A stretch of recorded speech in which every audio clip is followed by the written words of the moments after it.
and see if this works. Okay, let's see. Come on, YouTube, you can do it. Yeah, I am. Am I live now? Let's see. I don't see myself streaming, but come on, YouTube. Loading. All right, whatever. We'll see. Okay, it's live. All right, we're good. I'm going to just... I don't see chat box, but whatever. I guess it's going to be exclusively Twitch chat. Can you send me the chat link?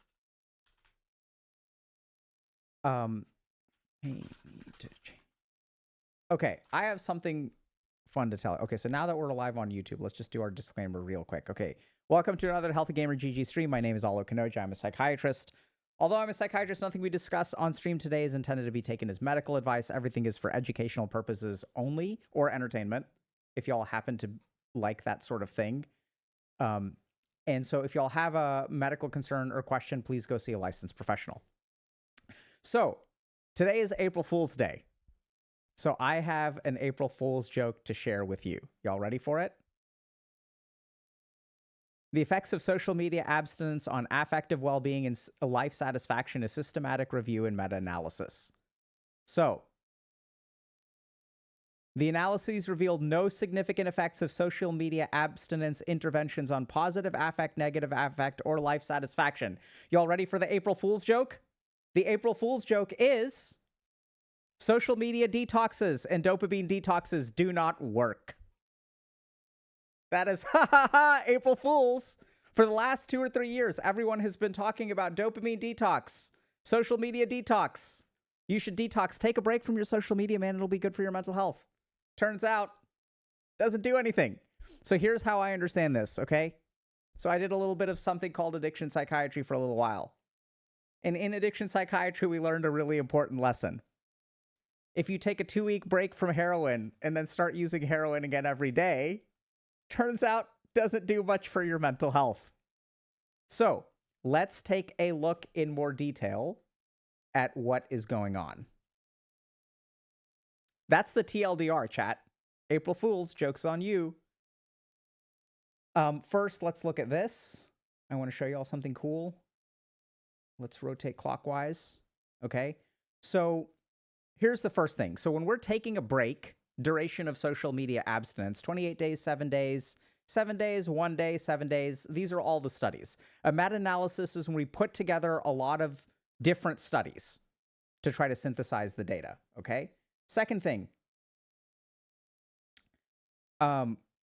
here is the decrease in positive affect, and here is the increases positive affect. So this is makes you feel better or reduces the amount of goodness that you feel. This is important to understand. That's not the same as makes you feel worse, okay? Reduces your positive feelings or increases your positive feelings. If it crosses the midline, that means that there is no statistically significant effect. So one study even found that it made people experience less joy. Okay? Next thing. Negative affect. Increases negative affect, makes you feel worse, makes you feel less worse. So one study found that it made you feel less worse. One study made it more recently made it seem like you actually get worse when you do a detox. And then life satisfaction, basically it's across the midline. So what does this mean? How is this possible? Everyone for a long time has been talking about the benefits of detox. So here's what happens, okay? We have to understand this from a neuroscience perspective. See, when our brain becomes dependent on something, whether that's a substance, whether that's a behavior, and that whatever that substance or behavior is, when we have a neurological effect that activates our neurons in a particular way, we usually develop some degree of tolerance, right? So if I drink a cup of coffee every morning, the first cup of coffee I have will keep me wired, but over time I become dependent on it. And without the coffee, I actually become cranky. This is what we call withdrawal. So I think when we have a lot of these social media detoxes, dopamine detoxes, I'm taking a break for a week or a month or whatever, a weekend or a week, we can subjectively feel sometimes good, but oftentimes the first thing that happens, even when you detox off of social media and dopamine related things, is that you go through withdrawal, right? So, and this is the other crazy thing that I think, like, somewhere along the way, like all of the people who are, all the influencers started talking about detoxes. And we've talked about it too, which we'll get to in a second. But what I think they missed is that, like, in psychiatry, when we detox you off of something, the goal is not for you to go right back onto it at the end, right? So, like, when I detox someone off of alcohol, so let's say I'm working in a residential addiction treatment facility or in an inpatient hospital setting, and I'm detoxing someone off of alcohol. It's like, we're going to detox you, and the reason we detox you with, let's say, like IV Ativan or lorazepam over the course of 4 or 5 days is so that you don't have a seizure and die. But then the goal is not like, okay, now that you're detoxed, go back out there and drink. The goal of detox is to basically adjust or heal the withdrawal phase so that you can institute healthy habits going forward. So I do think that there are advantages to taking a break from social media for a couple of days, but I think what we see in some of these studies is a withdrawal effect where we actually increase the negative affect that we feel once we remove the soothing balm of social media on our brains, right? Once we remove it, we're going to experience acute withdrawal. This can actually increase the negative amount of affect we feel. We can feel less positive because we become dependent on social media for this kind of stuff. And then it gets worse, right? So we start to experience withdrawal. So I have also been guilty of making a video about dopamine detox because everyone is making a video about dopamine detox, and we sort of thought we would make one too. But I think if you watch our video, there's a really big difference. And if you look at the way that we approach dopamine, we don't detox off of dopamine. I think I even say this in the video. You can't detox off of dopamine. Like, dopamine is a neurotransmitter that exists in your brain, period.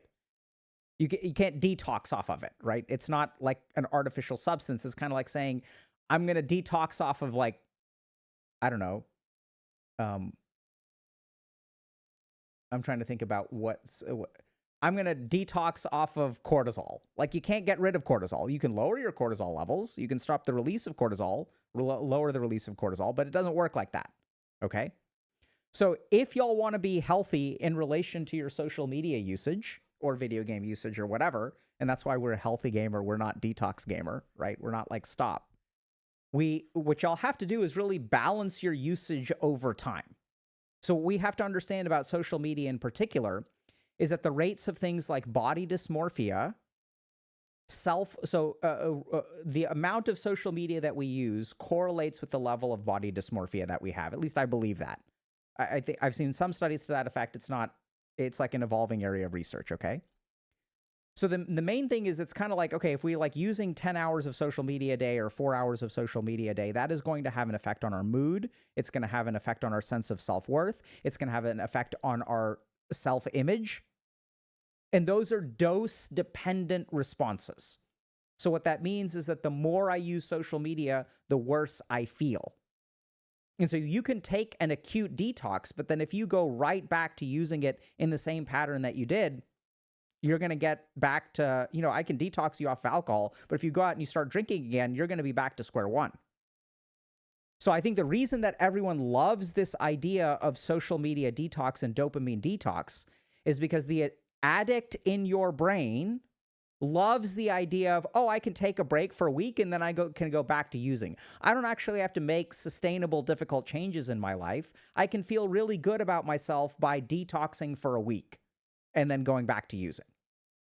Right? And if you kind of think about it, I've literally had patients who are addicted to things like alcohol who love that. They love going to rehab. They're like, yeah, I'm going to go to rehab for 2 weeks. I'm going to detox, reconnect with myself. It's going to be great. But I'm not going to make any long-term changes. I'll feel really good about myself. And then the best thing is I get to give myself a pat on the back because I did something for my health without making any long-term changes. So April Fools, y'all. Turns out doesn't really have the effect that people said. Okay? Make sense? Questions? Concerns? Feeling of betrayal? Anyone? Any betrayers in chat? Betrayers in chat? Anyone? Right? I know it's sad. It's unfortunate. And that's why, like, I hate to say it, but, like, you know, there's a lot of content out there where everyone's like, oh yeah, just do this for, like, dopamine. But, like, y'all really have to understand this stuff. Like, you really need to have a solid neuroscience perspective, psychological perspective. It's not simple. How can you find balance with this addictive machine? Great question. Do you guys want to do memes and April Fool's related stuff? Or do y'all want to talk about how to find balance with the addictive machine? I'll let y'all decide. Both. Okay. Which one first? Find balance. Memes. Okay. We'll do balance. Find balance. First balance. Okay. Balance. I heard you. Yellers in chat win. Okay. So if social media detox doesn't work, how do you find a balance with technology? So here's what we need to understand. Doesn't matter if you're talking about social media, video games, whatever. And have y'all noticed, by the way, that social media and video games are no longer different? Have you noticed that the more that social media evolves, the closer it becomes to a video game? And the more that video games evolve, the more social they become. We have friends lists, we have trophies, we have achievements, we have guilds, right? We have more and more complex social interaction. If you are a Monster Hunter Wilds enjoyer, we have SOS flares, right? And what is the equivalent of an SOS flare on social media? It is making a tweet that attacks one group of people while rallying people of my demographic. Oh, all women suck, or all men are toxic. This is the equivalent of an SOS flare. You're putting a flare out into the world. Friends of mine, come and join me while I try to slay this monster. Right? That's what happens. So if y'all want balance with this kind of stuff, first of all, recognize that balance is... Let me think about this. There's something about that term that I dislike, but let me get to, okay, how to develop balance. So this is what we have to understand about technology. The reason that we are all addicted to technology is because technology activates certain parts of our brain that make us feel good, right? Really simple. The question is, why do they make us feel good? Why do these particular activations make us feel good? So our brain is an instrument that is designed to enhance our survival. In order to enhance our survival, it gives us rewards for things that it thinks will lead to enhancing our survival. So best example of this is calorie-dense food. When I take sugar and fat and I combine them together, the amount of pleasure that I experience from it is because when my brain evolved, let's say 60,000, 100,000, 500,000, 5 million years ago, there were two organisms, one who was eating tubers out of the ground, which were very calorically poor, and then when famine happened or starvation happened or there was a cold year, they died because they didn't have enough fat on their body. And then there's another person who discovered the Twinkie tree. And when they discovered the Twinkie tree and ate from the fruit of the Twinkie tree, their central adiposity increased, and when there was a time of hardship and the Twinkie tree giveth no more, they survived. Okay, so our brain has evolved to reward us for certain things because that leads to an increase in survival. So what people who exploit our exploit our brains and create addictions do, and I'm not saying they're evil, but the way that they do this is by figuring out what these mechanisms are and giving us a really, really, really easy way to activate those circuits. So what happens in video games is if I say, hi, chat, my name is Dr. Alok Kanoja. I am a psychiatrist who trained at Harvard Medical School, and I was faculty at Harvard. Oh, my God. embrace the circle jerk, everybody. When I say those things, why is everybody impressed? Because it is hard to do. So we as human beings value things that are hard to do. We say, hey, if it's hard to do, it's worth a lot, right? Makes sense. I crossed the ocean and I discovered this new area and now we're going to move there. I crossed the mountain ranges. I went into unsafe territory. I went into the tiger's territory and I hunted something. Anytime there is something difficult and we achieve it, this leads to a survival increase and a uniform respect. So, video game designers make things hard for us because when they increase the difficulty artificially, right? If video games are too easy, we don't get any dopamine and we disappear. We're like, this is boring. So they make it difficult for us. And the more they make it difficult for us and the more we achieve, it scratches the same itch as going to Harvard. Same thing. Same part of your brain activates.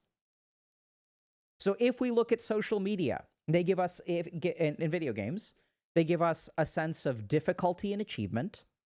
They give us a sense of agency and control because Lord knows I don't have enough control in my real life. I can't control what I put into my body. I can't control when I go to work. I can't control the job that I'm in. I can't control whether I even have a job tomorrow. I can't control all kinds of stuff. But why do y'all think Minecraft is so addicting to kids? Because it allows them to control, right? My kids make a pillow fort. And when they make a pillow fort, I tell them, okay, it's fine. Y'all made a pillow fort. Now clean it up.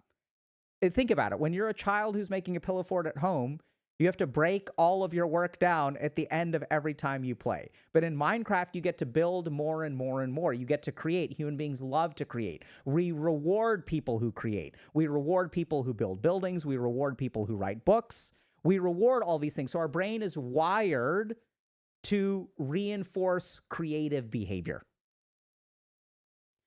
And so the key thing is that whether it's community, whether it's autonomy, whether it's achievement, right? So even with social media, when I make a post and I get 50% more likes than I usually get, my brain tells me, wonderful. You have improved. You have accomplished something. Now you are 50% better. Used to get C's, now you are getting A's. And then that becomes our new baseline. So now we used to get 50 likes, now we get 75 likes. Now 75 likes is our new baseline, and our brain says 75 likes isn't good enough anymore. We need to be progressing. So the reason that all of this stuff is so addictive is because it activates all of the things that we care about.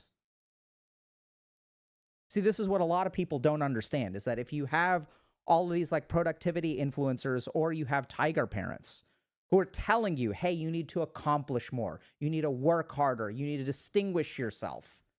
The more that tiger parents tell their kids you need to be something in life, that activates the part of your brain that wants to be something. And what they're actually doing is making you more vulnerable to achievement in video games. Because if you had a parent who was never happy with what you did, and they said, you need to be more, you need to be more, you need to be more. And even though you're trying to accomplish, your brain never gets the reward. But your brain values accomplishment. They instill their values into you of accomplish something. The game comes along and says, hey, buddy, good job. You accomplished something today. Look at you. You've logged in for 363 days in a row. Good job. So the very values that we are being indoctrinated with by all of the people who tell us to be better and productive are the things that video games and social media are actually satisfying. So how do you develop a balance? It's really simple, but very difficult. Start to satisfy your brain in the real world. So whatever it is that you love the most about a video game, what you love the most about social media, learn how to do that in the real world. Now, here's why that's hard, because the dopaminergic signal that you get from the real world is going to be way lower and with a way higher effort than in the video game. Does that make sense? So it's harder to get that level of achievement. you can beat Monster Hunter Wilds within, I don't know, maybe 50, 60 hours. I have no idea. But like graduating from Harvard is like a 4-year investment. Does that make sense? And this is why everyone goes into video games, because it's kind of like, okay, you've got two options. You can go to your sink for a glass of water, or you can walk 15 miles for a glass of water. Which one are you going to choose? So our brain automatically chooses the sink because it's easier. The reward is the same. The amount of dopamine release that we get in the brain is comparable.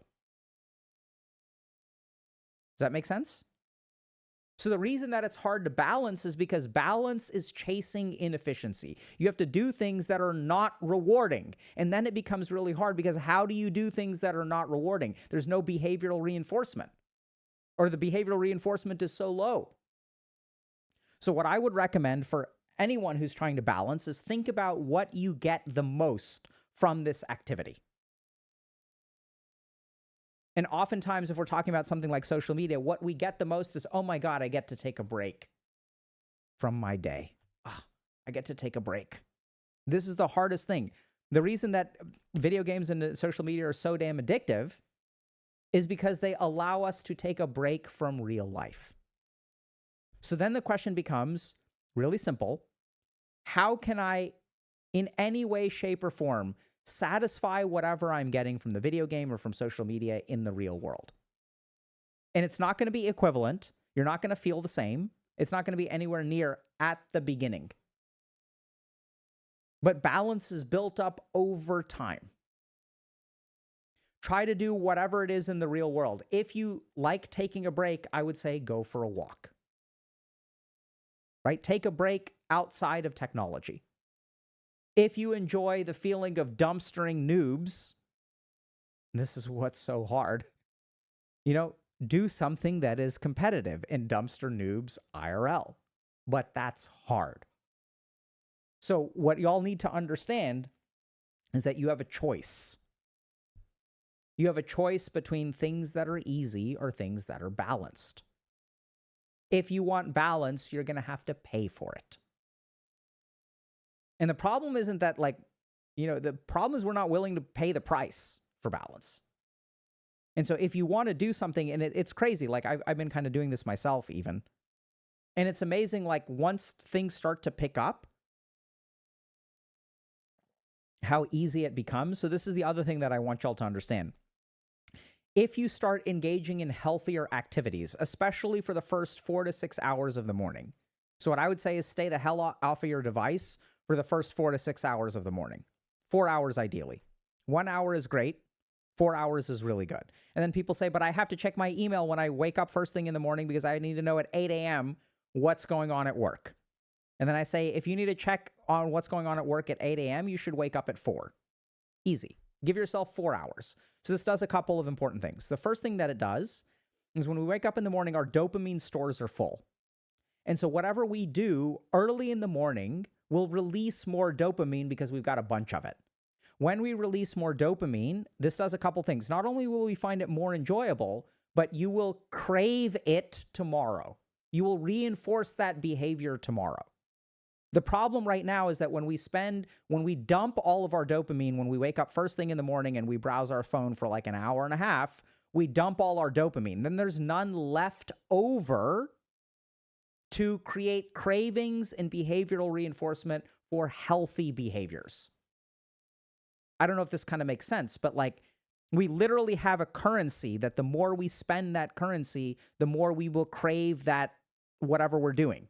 And that currency is dopamine. If we exhaust it right at the beginning, it's going to be really hard to develop balance. So balance involves, first of all, recognizing what is it that I get from this and trying to duplicate it. And secondly, being very careful about the sequence of events. It's not just do it every day. It is do it before you use any technology. And do it as much as you can before you use any technology. If you stick with this for a while, which is going to be hard, if you stick with it, you will start to notice that your natural motivation towards the video game or the social media will decline. Because your brain will naturally be behaviorally reinforced towards healthy behaviors. And the more you move towards that, the more balance you'll find. Does that make sense? The finite dopamine. Yeah, let me see if I can pull this up.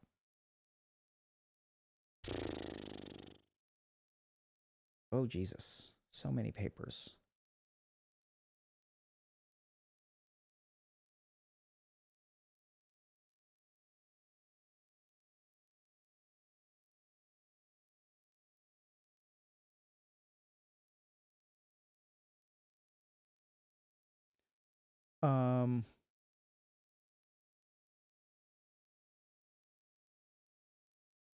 Give me a second. Let me see if I can find this chat. I'm looking for one. Oh my God. So much good stuff here. It's complicated though.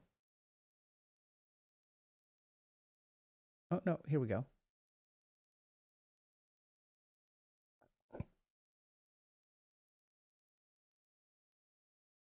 Let me see if yep. Oh my God, I can't believe I found that, dude. Holy shit. Honestly, chat, sometimes I'm such a Chad. Okay. Nucleus accumbens dopamine in the regulation of effort and food-seeking behavior. Implications for studies of natural motivation, psychiatry, and drug abuse. Boom! Let's take a look. Okay. So, this is a study that basically is looking at, I don't know if this is exactly what this one says, but there's like a bazillion of these papers. I don't, no. I have a bazillion of these papers and I don't know which one has the experiment I'm looking for, but this is close enough. So basically what they do is they look at when there's a barrier that has 4 pellets and you can get 2 pellets for free. And when there's a barrier that has 4 pellets versus 0 pellets, when there's 4 pellets over here and 2 pellets over here, what we see is that the mouse's behavior is very different. So if I have to overcome an obstacle to get a greater reward versus no obstacle but lower reward. So low effort, low reward versus high effort, high reward. When you have dopamine depleted mice or dopamine deficient mice, they become lazy fuckers. And when you have dopamine, you can deplete a mouse's dopamine levels, by the way. So then what you can do is you can go up here. I think we want this one.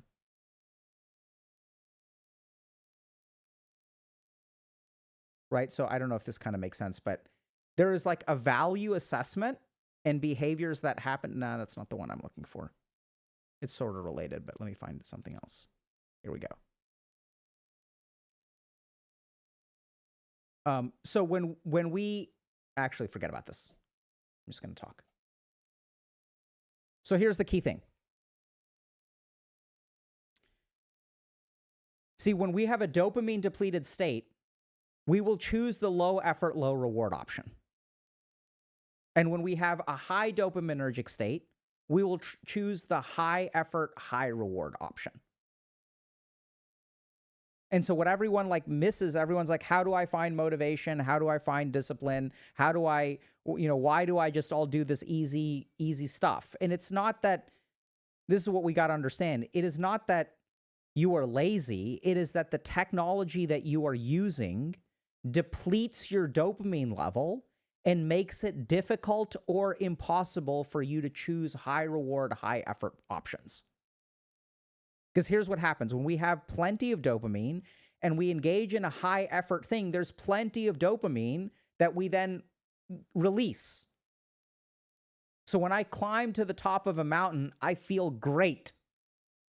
And this is the other really interesting thing, is that the amount of effort that we put in increases the amount of dopamine we receive. How many times do we wipe in Dark Souls on a boss? 200. Why do we keep playing? Because the last time I wiped 50 times and I won, it felt so good. So if you understand how your dopaminergic circuitry works, you can reshape your life to be easy. All of the things that you wish you would do, you will start to want to do.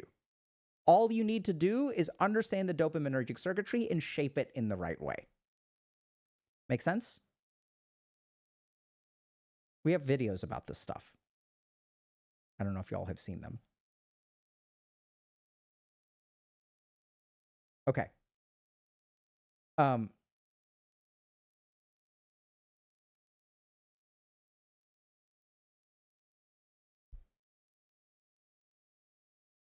Okay.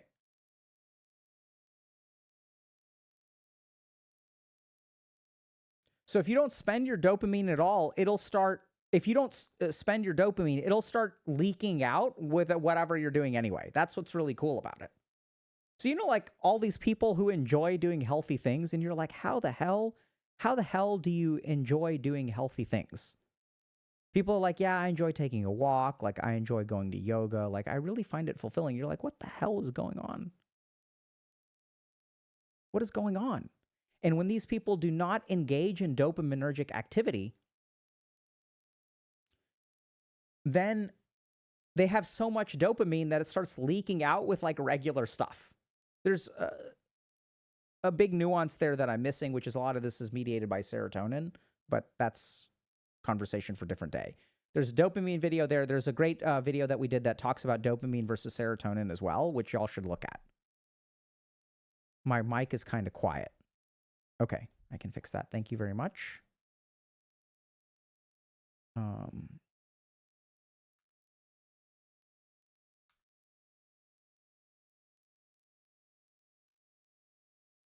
Is this better?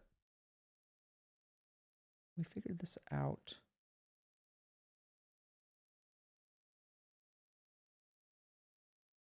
Here we go. Nope.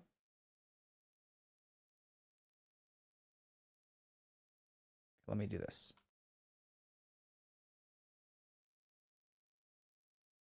Okay, that should be better. Thank you for letting me know.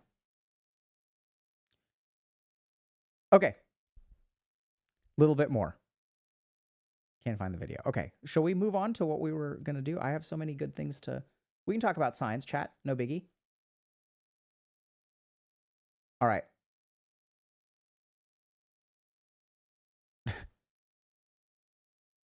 Okay, so this is kind of funny. Hold on, let me see where we starting. So I was looking at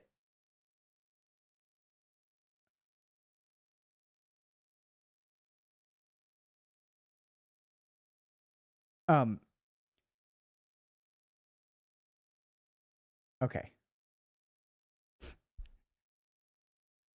I won't abandon you when your mental illness acts up. Oh my God. So sexy. See, one of the problems right now is that everyone is so supportive. I don't know why there's an anime pup there, but whatever.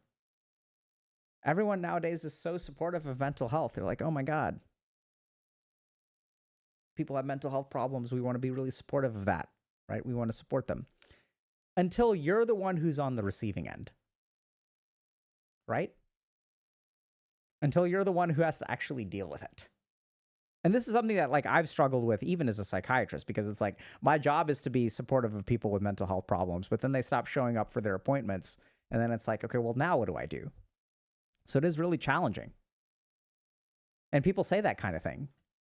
And then they don't end up being very supportive when we have problems. So, I recently heard a story about, and this is a story I've heard a lot, about a patient, with bipolar disorder. And the challenging thing here is that when you have bipolar disorder and you're manic, you oftentimes don't really have very good judgment. You don't really know what you're doing. And then you make all kinds of mistakes. Features of mania include things like hypersexuality, spending too much money.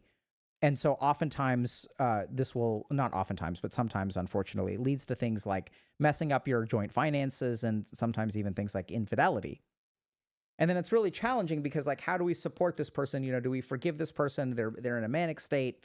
It's not their fault. Like, they're in mania. They're not thinking, like they can be hospitalized against their will because a psychiatrist can deem that this person is a danger to themselves. I've been in the unfortunate position to have to do that before. So here's where I think that, the responsibility really lies. So You may not be responsible once you become manic. But whether you become manic or not, that is your responsibility. So did you do everything within your power? Did you make very strong efforts to prevent the mania? And I see this also in substance use, where it's like, okay, it's not my fault I was drunk. People say that all the time. It's not my fault I was drunk. Fair enough. But is it your fault for drinking in the first place? Right? So if you're with someone who asks you to excuse their behavior because they weren't in their right mind,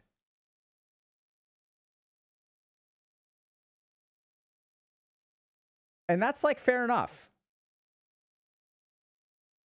But did they accept the right kind of responsibility in drinking in the first place? Does that make sense?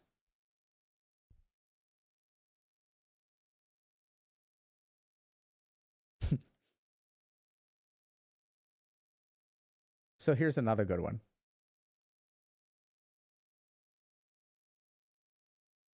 Having a mental illness in a mentally ill family that doesn't believe in mental health. This is so true, man. Okay. So I want to tell you all a story. So I was an intern at the Massachusetts General Hospital working on the inpatient psychiatry unit. And one of the things that really shocked me is sometimes we'd get younger people. So we would take people, I think the youngest we would take people is maybe 18, maybe 16, I don't remember. Sometimes maybe we'd take a 17-year-old. So sometimes you meet a really messed up kid.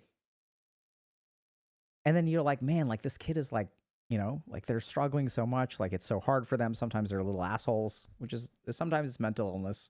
But this is the other thing that people don't tell you, right? Sometimes you can be mentally ill and have things that aren't your fault and be an asshole. The two are not mutually exclusive. There's a Venn diagram. So we'd have this kid, and the kid is like, you know, an absolute nightmare. Maybe not their fault, but that's the situation, right? They're difficult to deal with objectively. And then one of two things would happen. Sometimes you meet the parents, and you're like, I have no idea, like, you know, how this kid ended up this way. These parents are so nice. And sometimes you meet the parents, and you're like, oh, this makes so much sense. So I think one of the biggest things that one of the most common problems I see, this is especially true of personality disorders, is that personality disorders run in families.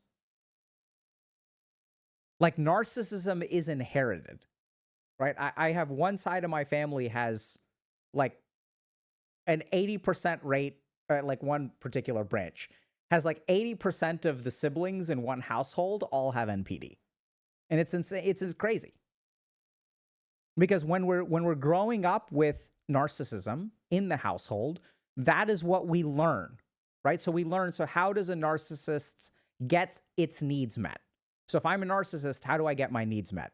By ignoring everybody else, putting myself first, having no empathy. And so now if I'm a child who has a narcissistic parent who has no understanding of my experience of life, has no empathy of my experience of life, right? So they're like, yeah, you're going to be number one because that reflects well on me. You are going to be the trophy, the project. And so now this child has a problem, which is that how do I get my needs met? Because I don't have a compassionate parent who's thinking about my needs. The only choice I have is to become an asshole myself. Right? To become a narcissist myself, to stop thinking about other people. Because when I think about my parents, when I think about my narcissistic parent and I have empathy for their situation, I end up getting screwed. So the only way to fight fire is with fire. That's one thing that is really common. Now, the other really interesting thing, and this is like super sad, this is way less funny, way more sad, is that oftentimes in the generation above us, their awareness of mental health was not very good, and their awareness of mental illness was not very good. And you have parents and you have a family that had untreated mental illness, but learned to survive. And once they learn to survive, if someone has crippling ADHD their whole life, if they have really bad depression, if they have mania, if they have really bad anxiety, they think that's normal because they grew up with it. And they ended up surviving. So the idea that something is wrong with you, they look at you and they see themselves, they're like, yeah, I was just like that as a kid. That's not anxiety. That's just normal. That's just life. That's what life is like. Dealing with crippling depression, oh yeah, like your mom or your dad, she's in a funk. This is that funk today. That's what they'll say, right? They have words for it.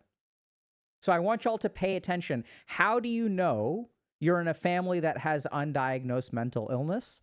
If they have their own vocabulary for things that overlap with mental illness. Oh yeah, mom or dad is just in a funk. They're in their moods. They get like this. They get like this. That's one of the key signs. See, when someone says they get like this, that implies it is episodic in nature. Does that make sense? They get like this. That means there are times they're not like this. So they get like this is a sign of a mood disorder in the family. Mania, depression, take your point. Take your pick. An episodic change in their mental state. Oftentimes with things like ADHD, they don't even have, I don't know. I mean, I'm trying to think about what are the words with ADHD. Anxiety is like really common, and anxiety is like, that's just the way they are. See, anytime you are made to accommodate someone on a very regular basis, it's either anxiety or personality disorder. Actually, anxiety is that's just the way they are. That's just the way they are. Here's what personality disorder looks like. When all of your family members, when you have a family member that screws up really bad and does something really terrible or mean, and your family members tell you to be mature, be the grown-up, take the high road, when they tell you to be mature because of another family member's behavior, that is personality disorder. Because what that means is that in a personality disorder, this person is this way with everybody. And what everybody learns is how to walk on eggshells around them. When they're telling you to be take the high road, do the right thing, be more mature, that's because that's the choice that they've had to make. They're not telling you that because they lack compassion for your situation. They're telling you that because that is the only way that they've found to make things work. And personality disorder thrives on some kind of enabling behavior. What you will find in personality disordered family members is that over time, there are good guys and there are bad guys. And they will gravitate towards the people who enable them, and they will move away from the people who don't enable them. And the real tragedy here is that if you have a single person in your family who is willing to be enabling, the behavior will persist. I want y'all to understand this. Right? If I have a drinking problem, I just need one person to buy me booze. I don't need 9 people to buy me booze. I just need one. If there's one person who can keep me getting my needs met in this sort of toxic behavioral cycle, then that's sufficient. And this is what confuses so many people. They don't realize that, right? They're like, we don't really grasp that all it takes is one. So you can be 90% united and it's the same as 0. All right, so I'll give you all another really simple example of this. How many holes in your boat does it take to flood your boat? How many holes in the roof does it take to ruin your house? That's how it is with people with personality disorders. They just need one. And oftentimes you have to be careful because if you are the enabler, they'll use this technique called splitting. where oftentimes their personality disorder will like be very toxic towards you, but they'll be careful because if they drive you away, they know they've got no safe harbor anywhere in the family. So every now and then what they'll do is they'll love bomb you, they'll tell you you're amazing, they'll express a lot of gratitude, and they'll demonize other people to say, yeah, no one understands me the way that you understand me. Like, thank you so much for being a part of my life. And then what do? They recruit you against your other family members. And your other family members will be like, hey, bro, you got to stop. And you'll be like, no, you just don't understand. You don't understand them. Oftentimes what happens is you may not be in this situation if you're a part of this community. You may notice this dynamic in your family where there's one person with a personality disorder. They have their champion, and then there's the rest of the family. And you try to talk to the champion and you say, oh, this person is a problem. But the champion is like, no, you just don't understand them. Really common manipulation tactic. Make sense? Questions? Is this useful? Do you guys want like more React stuff, or like, is this helpful?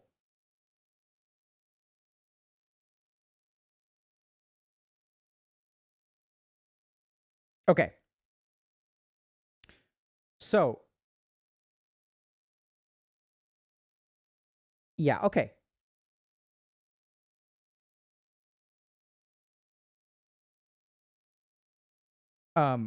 Yeah, so like I think this is the kind of stuff that I wish we would like teach more. You know, like these kind of family dynamics, like living with personality disorder is challenging.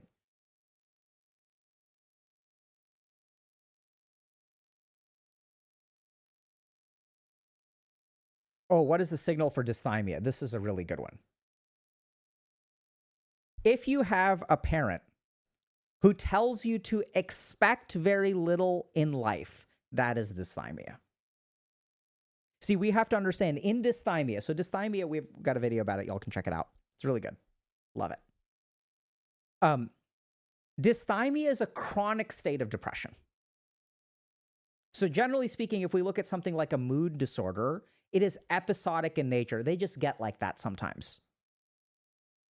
But some people are depressed all the time.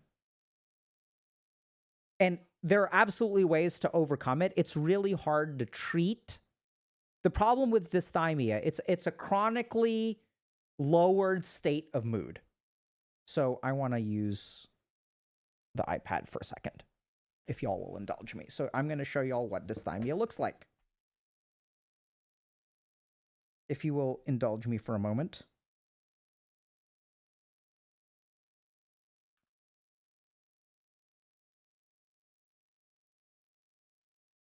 Okay, I'm going to go over here.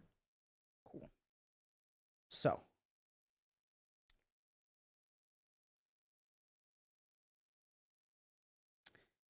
let's say here's the baseline. This is positive mood, feeling good. Here's negative mood, feeling bad.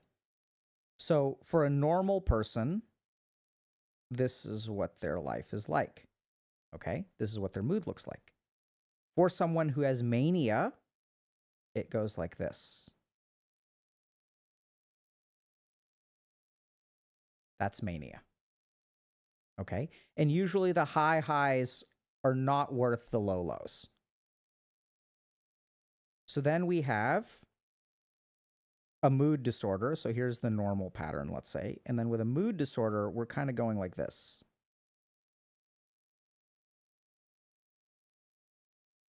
Like that.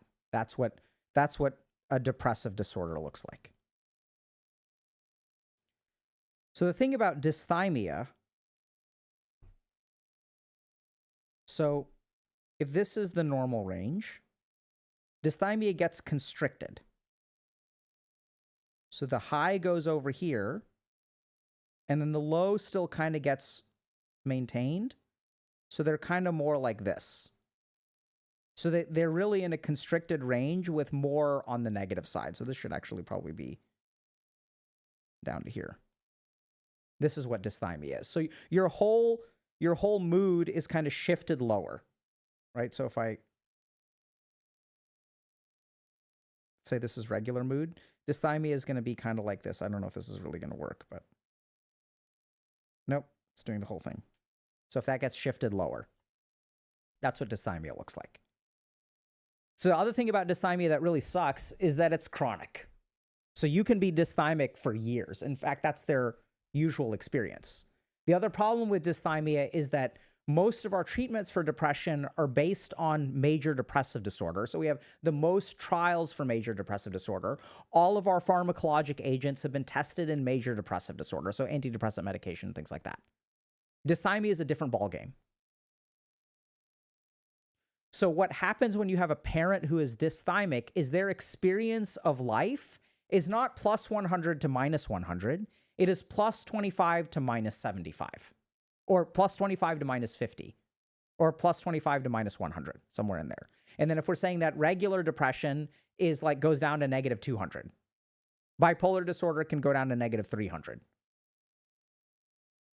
So their expectations from life, because this is what life is. I've been this way for 5 years, 10 years, 15 years. And then they will tell you to expect very little. They'll have a very pessimistic outcome about view of life. Life becomes not about thriving, it becomes about surviving. Okay? Great question.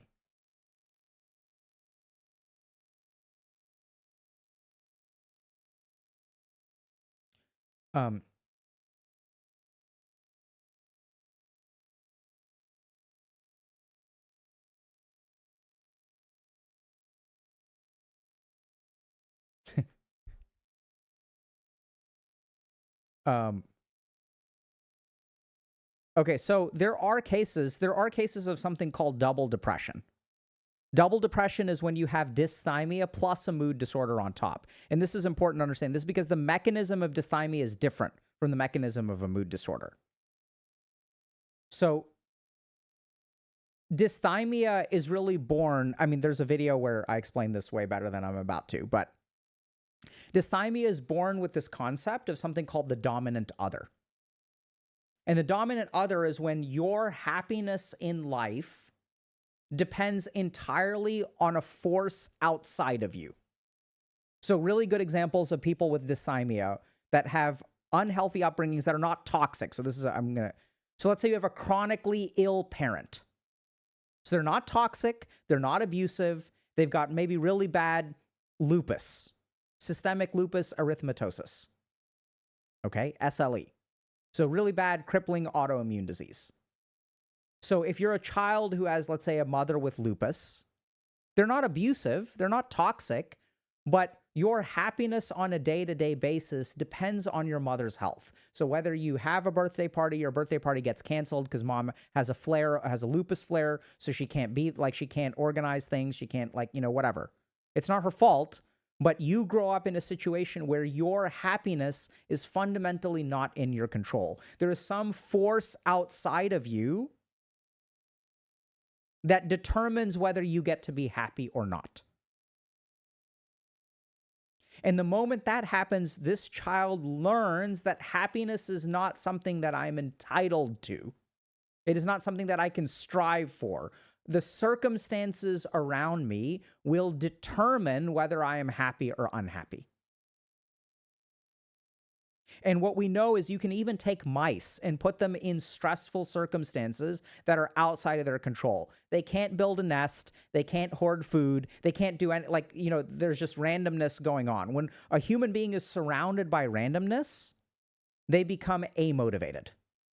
Chaos leads to a lack of motivation, arguably more powerfully than anything else. So people with dysthymia have a lack of motivation. Even the way that they experience joy, these circuits get messed up. So if we sort of think about how do we experience joy, when I get motivated towards something and I accomplish that thing or receive that thing, that is the basic cycle of joy.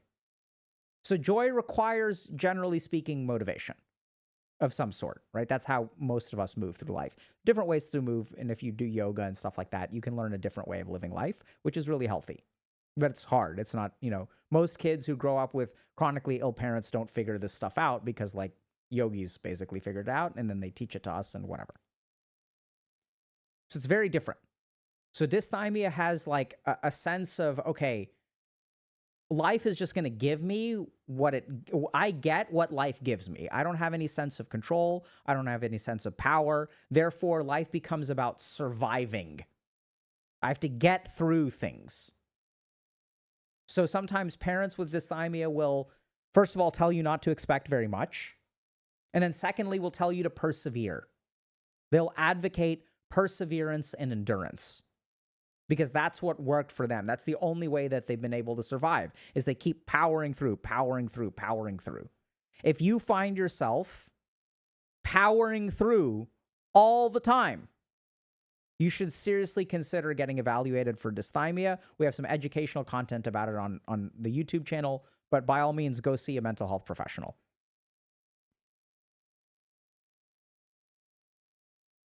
Okay. Let me...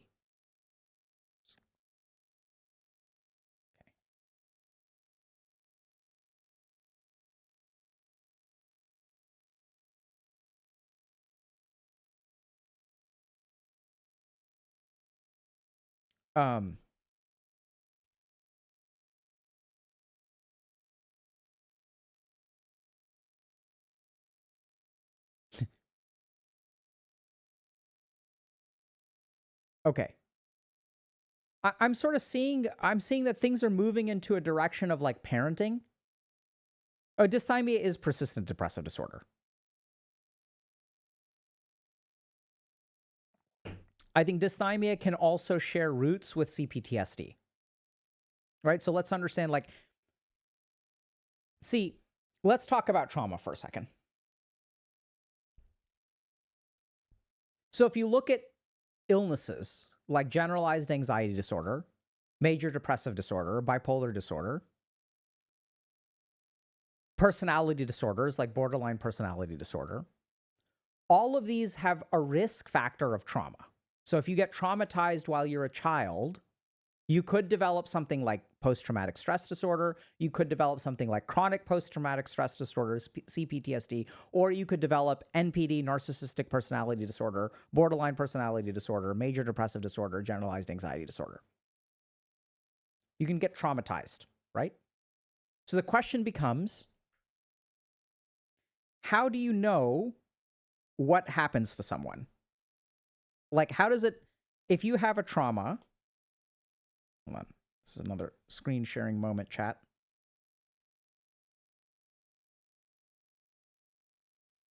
Let's talk about how trauma becomes illness. So we know that generalized anxiety disorder, major depressive disorder, borderline personality disorder, narcissistic personality disorder, all of these have a risk factor for trauma, in addition to PTSD or CPTSD. So if you get traumatized, here's you, and trauma comes in and hits you. How do you know which of these you end up with? So there are two major variables. One is your genetics. See, if I have a system, any system is going to have a weak point.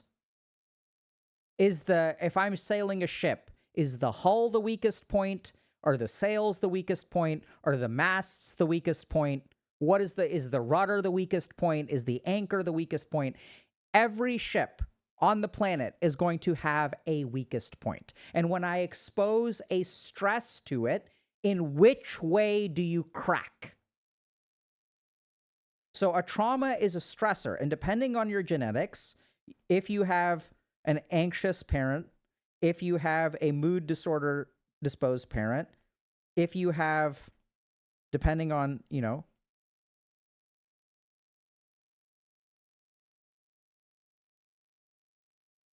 this is what you will end up with. It depends on, basically, you could say your genetics is one piece of it. The second thing that matters is the nature of the trauma. So if the trauma is short-term, you're going to get PTSD. If it's long-term and chronic, you're going to get CPTSD. So let's say fast trauma. That's not one word. So if the trauma is fast or short-term, you'll get something like PTSD. If it's chronic, you'll get BPD, NPD or CPTSD. If it's chronic and severe. And then depending on like, and then there are like other versions of this. So for example, if it is a singular strong event, okay? So next dividing factor is if I'm a person, how old am I? If I am a child, then I'm more likely to have GAD or MDD. If I'm an adult, I'm more likely to have, if I'm an adult, then I'm more likely to have PTSD. Does that kind of make sense? Because if I'm fully formed, then there's an acute trauma that will rewire my brain. It doesn't wire my brain while it's growing up. It rewires a fully wired brain. That's what happens in PTSD. But if I'm a child who loses a parent to a car accident, that will shape the way that I view the world. The world becomes a scary place where I have to be worried all the time. Right? So the world is scary. Or if I'm a child and I get punished in some way. So basically, if the kind of trauma is an energy, how can I say this? So if the trauma requires an adaptation that involves energy conservation. So I know that that's a complex sentence, so I'm going to try to say this again. So here's the child. Here's the trauma. So how does the child deal with the trauma? If the child conserves energy, as a result, this will lead to depression. Not definitively. Y'all understand? I'm talking about probabilities here. So I'll give you all an example. If I lose a parent to a car accident, suddenly the world is a safe and happy place, and I'm like waking up and everything's great. I'm going to see my parent today, and then like I get this terrible news. It's traumatic. And now suddenly the world no longer becomes a safe place. I can't count on anything. So now I develop anxiety, a baseline state of worry about the world.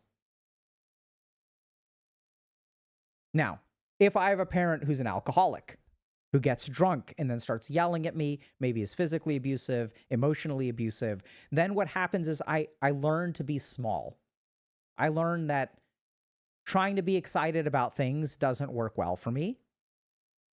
Trying to make changes in my life doesn't work well for me. What I need to be is hidden and invisible and small and conserve my energy, because expending energy right now is not going to yield to good things. So my brain and my body learn to be listless, learn to be tired. When you have had a full night's sleep and you wake up the next day and you feel tired because you have to go to work, tiredness is a signal. It's not necessarily just a physiologic state depending on the amount of energy that you have. It is a signal that your body and brain are assessing. It is not, when you hate your job and you feel tired going into work, you feel tired at the thought of going into work. Think about that for a second. How can that be physiologically? You wake up, you had a full night's sleep, you wake up, you have your coffee, you're getting ready for work, and you're like, oh my God, I'm so exhausted. How can that be physiologically? Maybe you've got anemia, maybe you've got obstructive sleep apnea. Go check those out, by all means. But understand that tiredness is actually an emotion. It can be a physiologic state, but it is also an emotion. It is a way of your body and brain telling you, hey, going to work, this is a dead-end job. We're never going to accomplish anything there. There's no point in going, and so it induces tiredness within you. And when you had to induce tiredness in yourself to survive your upbringing, when you get bullied a lot, what do you learn how to do? Become invisible. Don't set yourself apart. Don't be noticed. Don't try hard, right?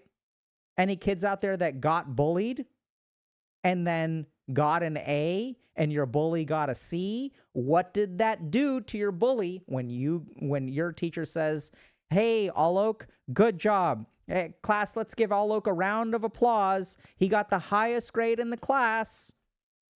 And then on the playground, you get punished for it. Then what do you learn how to do? The next time you think about studying, you're going to feel tired. You're going to feel like not doing it. That's because your brain is adapting to conserve energy and be invisible. That grows up to depression. See, this is what's so interesting about depression. If you talk to someone with depression, they work really hard to convince themselves and you that they are a loser. If you look at the thoughts of someone who's depressed, I'm a loser, I'm pathetic, I'm a loser, I'm pathetic, I'm a loser, no one wants me, I'm better off without anybody, I'm hopeless, my life will never improve. Think about it for a second. Why does our mind repeat such thoughts?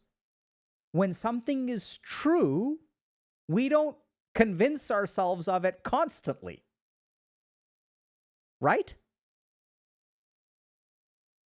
Like when you have a dog and you have a good relationship with your dog, you love your dog loves you. You're not sitting there every hour for 15 minutes being like, man, my dog loves me so much, I love my dog. My dog loves me so much, I love my dog. My dog loves me so much, I love my dog. When something is true, the mind stays quiet. It is when something is false that the mind activates. If you've worked with someone who's in denial, right? I saw some comment. How do you tell your parents to get into therapy because they're all fucked up on the inside? When you try to tell them, hey, maybe you should go to therapy. Right? They work really hard to convince you they don't need it, and they work really hard to convince themselves. The natural state of the human being is to be at peace and to have a mind that is happy, content, and quiet. Depression is a huge investment of energy to constantly convince yourself that you're a loser, that you're hopeless. There's so much mental energy. This is why depression is so tiring. Because your mind is constantly moving, pushing you down. Depression is when you have a bunch of balloons that are inflated that you stick them underwater. And then the mind tries to keep them down by constantly pushing them down. And the more that it pushes down, while it's pushing down, it stays down. But when I start pushing this one down, this one starts coming up. The natural tendency is to rise. And this is what's really interesting about this.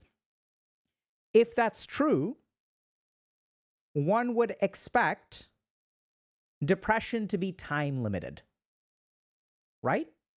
Can't keep it up forever. Eventually, the balloons will rise to the surface, and that's exactly what we see. Mood disorders like major depressive disorder and bipolar disorder are time limited. The duration of the episode lasts up to about a year, sometimes 15 months. But basically, anywhere between 2 to 4 weeks and 1 year is the duration of a depressive episode. Make sense? I forgot what I was talking about, but that's a little bit about, oh yeah. So depending on the nature of trauma that you have, that will, and what your genetics are, because the type of trauma matters too, right? So the way in which you were hurt will adjust the adaptation. If you were burned, your skin will adapt in one way. If you were cut, the skin will adapt in another way. If you were bruised, the skin will adapt in a third way.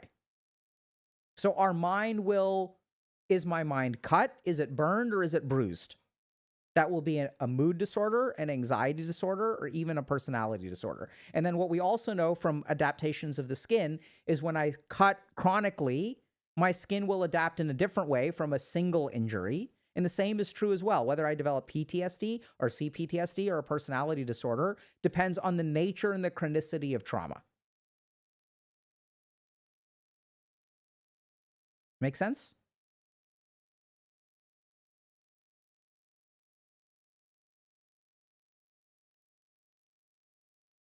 Okay.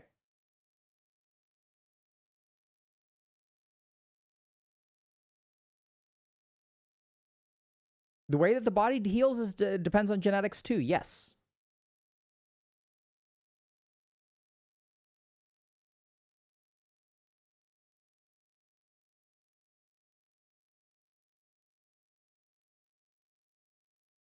Could this outside force in dysthymia be from something that is unrelated to family matter situations?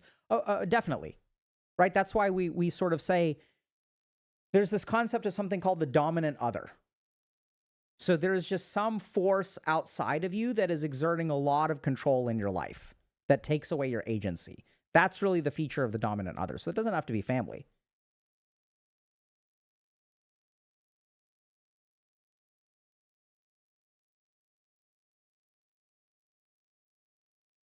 So what do I think about smoking weed? Okay.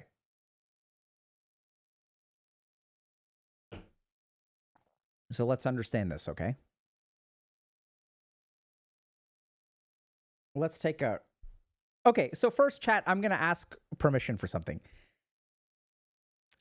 Are we just vibing today? Does this feel good? Are we like learning things? Y'all feel pretty good about what we're doing today? Like, I feel like I haven't done a stream where I just talk about mental health and mental illness in a long time.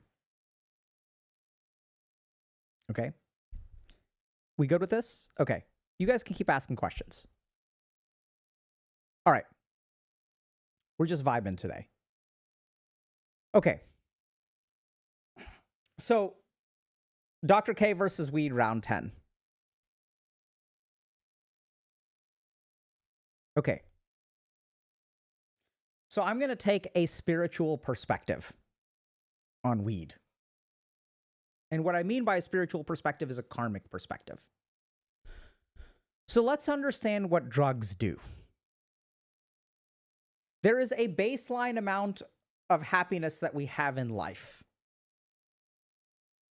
All drugs do is we take a loan against future happiness and energy, and we experience it now. And then we pay it back, right? So the problem with weed, like, forget about everything else for a second.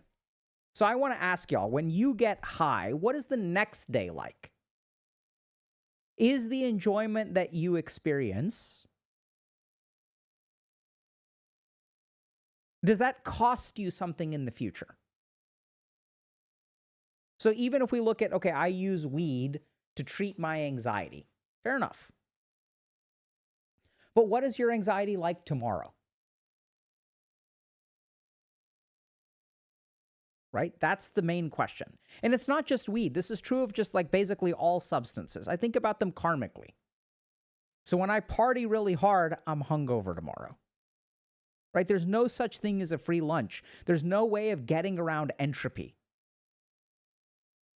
There's no life hack here to bypass. Well, actually, there is, but maybe conversation for a different day. So here's the problem with weed is that you get a lot of enjoyment in the here and now. You get a reduction in your anxiety, but you're going to pay for it tomorrow. I see this the most with like ecstasy, actually, MDMA. So when people use MDMA, they feel so MDMA is an empathogen. It allows you to form connections with people. You feel really good, releases a lot of dopamine, releases a lot of serotonin. But literally what happens in your brain is you have these things called vesicles, where you have storage silos of neurotransmitters. And when you use something like MDMA, you release so much of it so it feels really good, but then you are empty, and that must be regenerated. So sometimes the hangover from MDMA can last for days. Right? And so then what do? We start using more. So with weed, we start to become dependent on it. Dependent on it to manage our anxiety, dependent on it to feel good, dependent on it to relax, because life without weed is just less fun. But I think what I tend to see, and this is kind of the, here's what I see with drugs. Okay, so let's say we've got drugs. So with weed, Here's regular life. And then with weed, we're able to have a high that's very hard to achieve with regular life. But I think that we end up with something like this, where if we're looking at the area of the curve, I think the area under the curve here is less than the area under the curve here. So it's a net loss, in my opinion. Now, there are a couple of really important caveats to this, which is that especially when I work with people who are creative, this peak of mental creativity allows them to do something that they can't achieve over here. Does that make sense? So like living in this place is sometimes worth it, but overall, it's not worth it. Overall, it's not worth it. And then I think the real problems with weed are like, so for those of y'all that use weed regularly, what you should do is take a break for like 6 months. And the reason that I say take a break for 6 months is if you look at, most of the literature on withdrawal, this is something you'll have to understand. There are like 4 or 5 stages of recovering from drug use. And it's not just withdrawal. So stage 1 is acute withdrawal, where I'm used to having this stuff on board.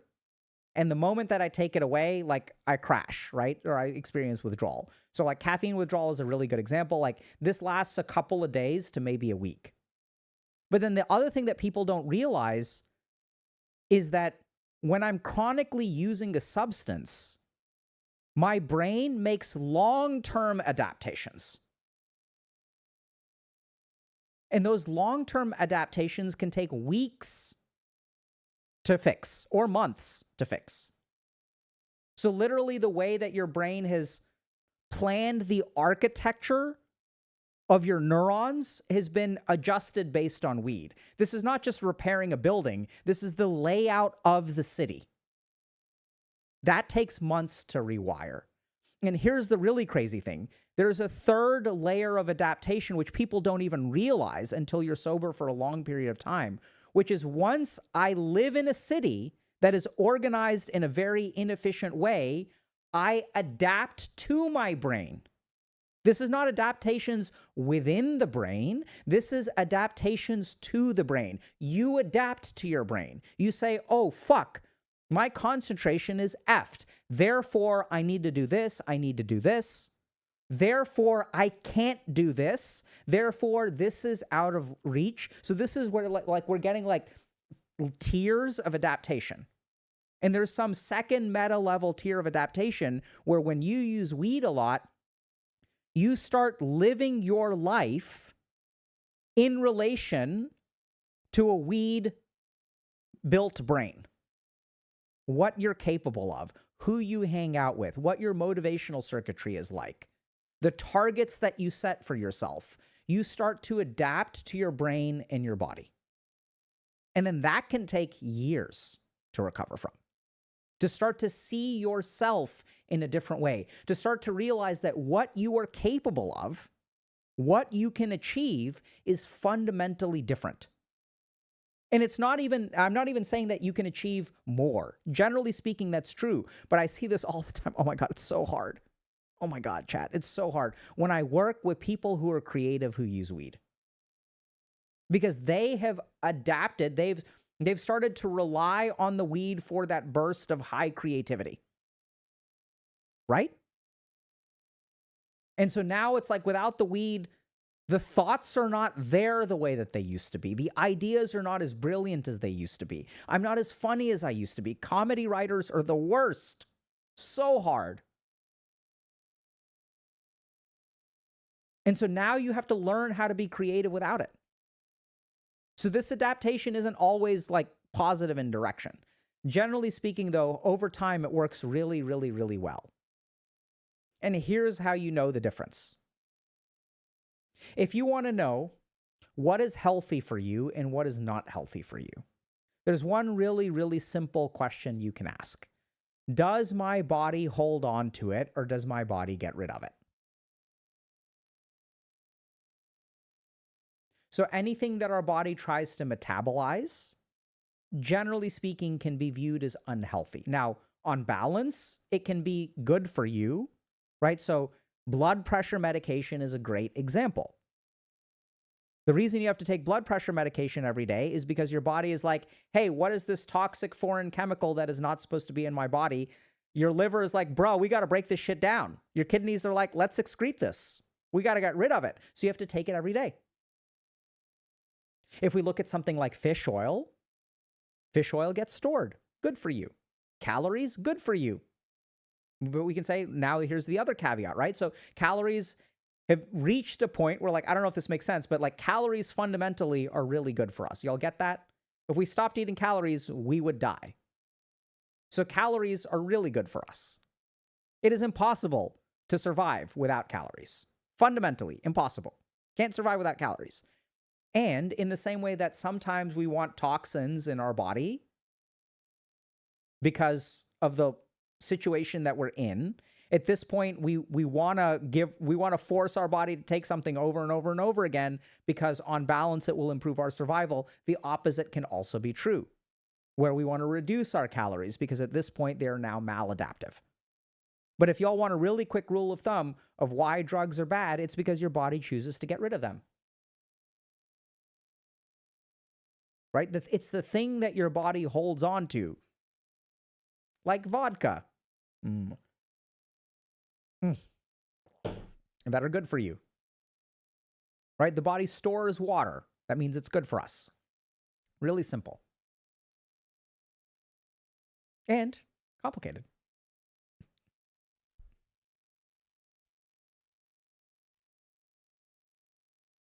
Yeah, so someone's talking about, I've seen this question about gastritis a couple of times. Yeah, so gastritis is, okay, so like we got to talk about GI stuff at some point. But gastritis is, I mean, you got to see a medical doctor for that. But I think this is where I've had a lot of patients with gastritis, IBS, things like that. I really lean heavily into like complementary alternative medicine for that stuff. But it's not nearly as evidence-based. But I've seen like really good outcomes from like chronic stuff, like gastritis. And I think this is where like you got to be careful about what you eat, doing things like yoga or Tai Chi. This stuff becomes really important. So I think there's some like Ayurvedic theories which haven't really been proven yet. I think they will be. Some of it we have some evidence for. But I think one of the key things that Ayurveda gave us that we still haven't really understood in Western science is that the combination of foods that you eat drastically alters digestion. So according to Ayurveda, drinking a smoothie that has fruit, dairy, and nuts is a terrible idea and leads to maldigestion. And there's a really great I'm not saying y'all shouldn't have smoothies because on balance, it can be good for you. I sometimes have smoothies. I love them. But if we're talking about optimization here, okay? So if you there's a really great test you can do to figure out what kind of food can be mixed and what kind of food can't be mixed. So start with one macronutrient.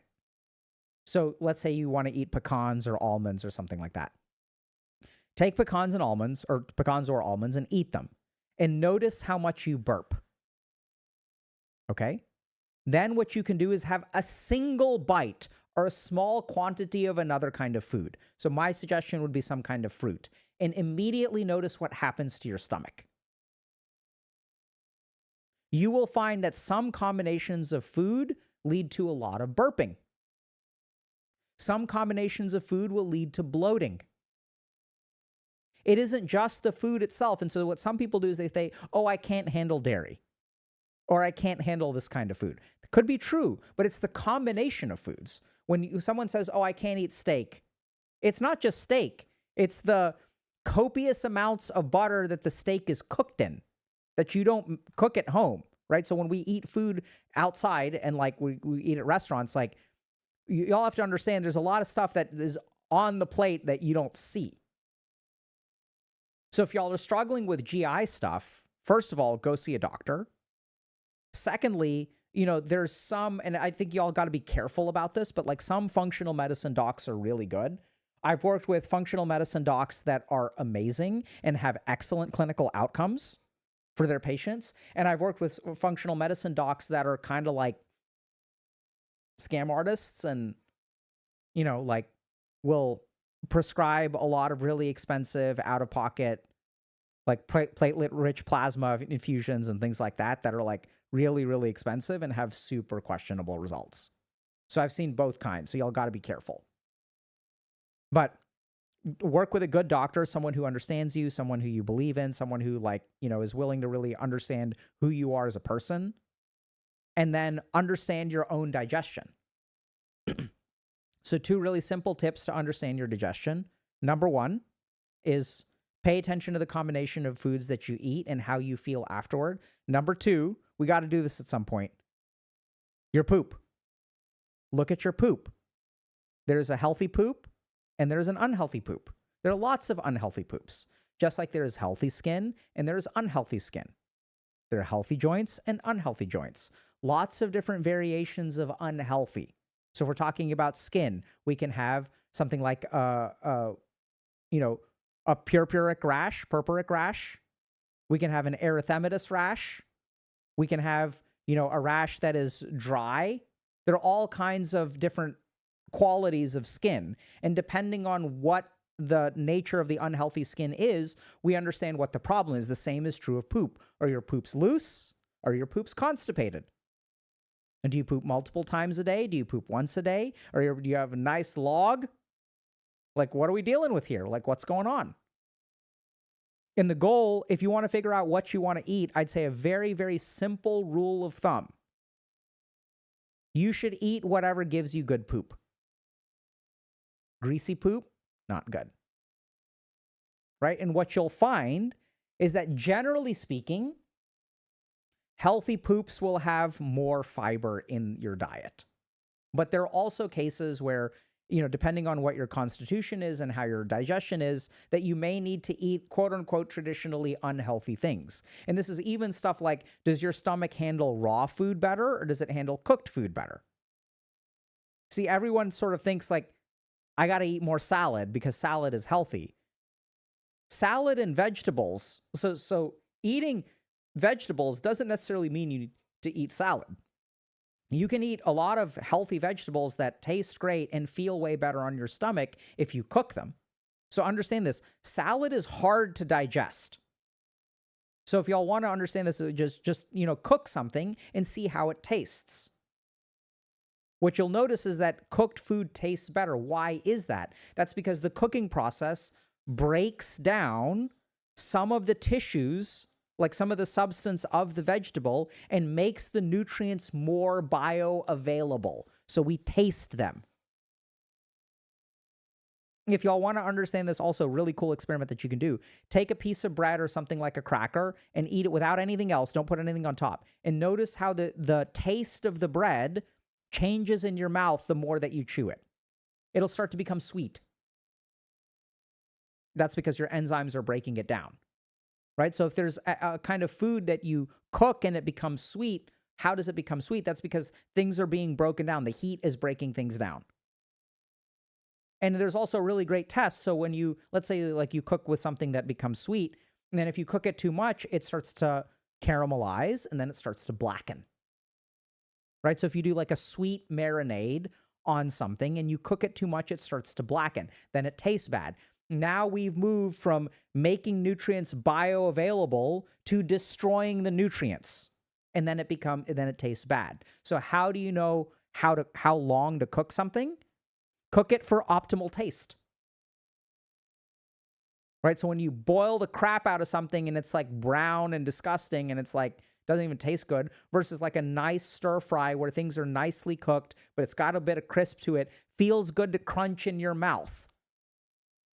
Right? Which is also really interesting. Why is crunching in your mouth feel good?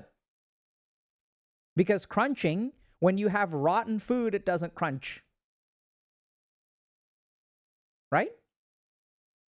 So that's why we like to stir fry. So when we stir fry, you are providing, your mouth has evolved to detect ideal nutrient concentration. So when it has that crisp of freshness, But when you cook it, it tastes better than raw. So that's the right balance of bioavailability of nutrients, plus your brain signaling you, hey, this stuff is fresh. And when you've overcooked something, it doesn't taste as good, doesn't feel as good. Make sense?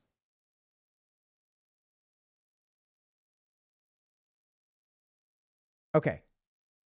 I see that we're going to react to this. Let's go.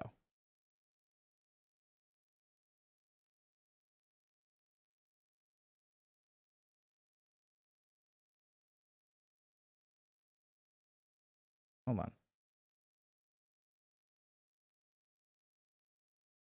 Where is this? I want to find this. Hold on. Oh, yeah. So sad. My kid says he is depressed. I already took his phone away. Is there anything else I can do to get him out of this phase?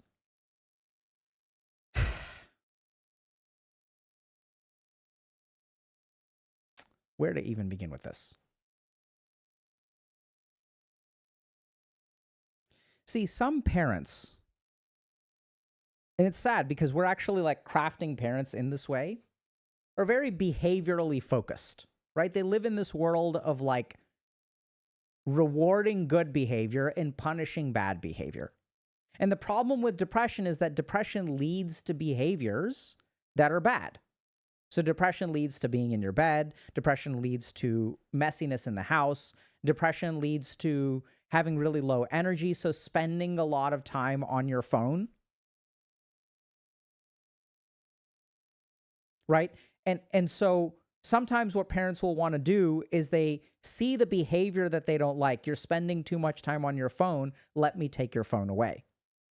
One of the hard lessons that I had to learn, one of my kids may have ADHD.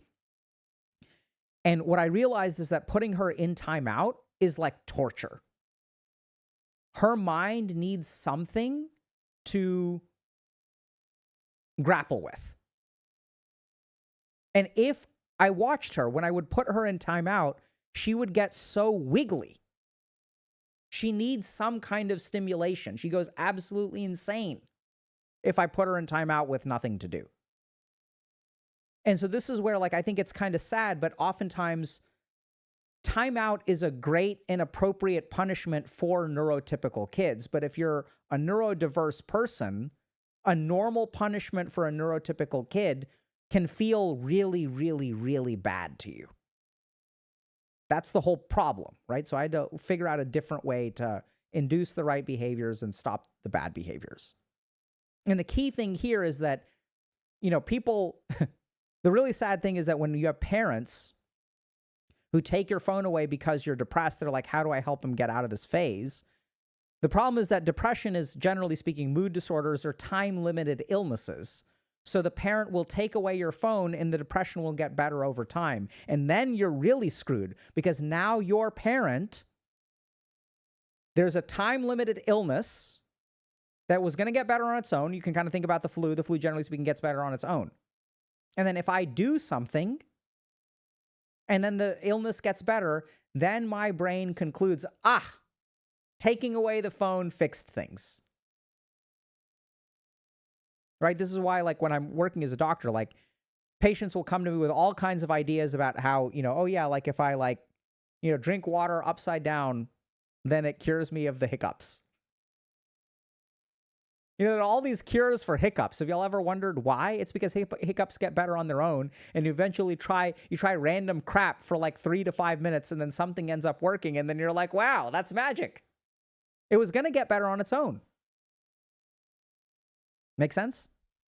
So now if your parent takes your phone away, they're like, great, I helped him out of the phase. Good job. And then the next time you start to feel sad or depressed, they're going to take your phone away right away.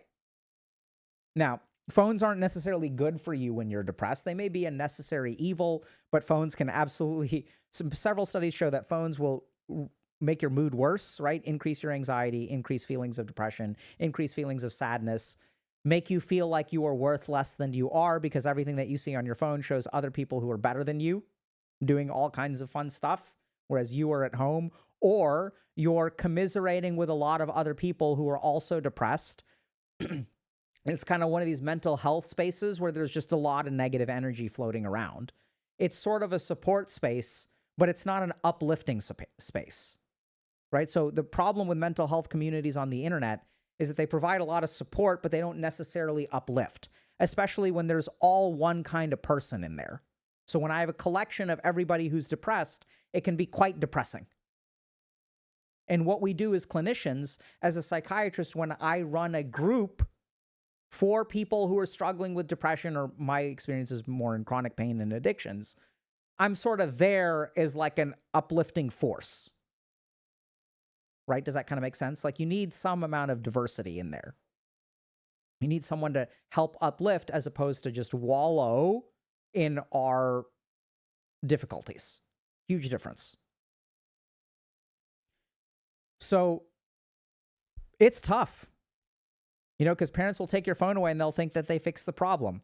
And this is where, like, I got to be honest, taking your phone away could help the problem, which is why it's challenging.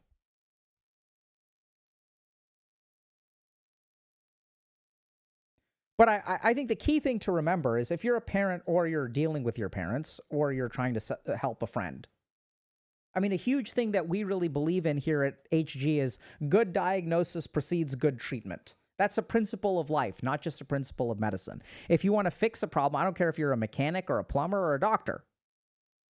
If you want to fix a problem, you have to understand what the problem is. And the biggest problem with parents who reflexively take their kids' phones away are that what you're doing is you're not understanding why your child is depressed.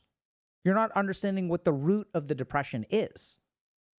And then what happens if you take the phone away, and even if the depression gets better, what's going to happen is it's going to come back, because you haven't fixed the origin. You haven't fixed the root of the problem. It's a symptomatic effect. Now, this gets further complicated because, like we said, sometimes phones can contribute to depression. So it could be part of the part of the root, for sure, actually. We want to be fair. But it's tough. All right, we've got time for maybe one more question.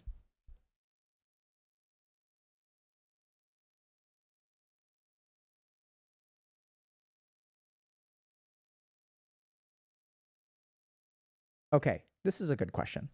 As a clinician, how do you not get depressed helping depressed and troubled people all day?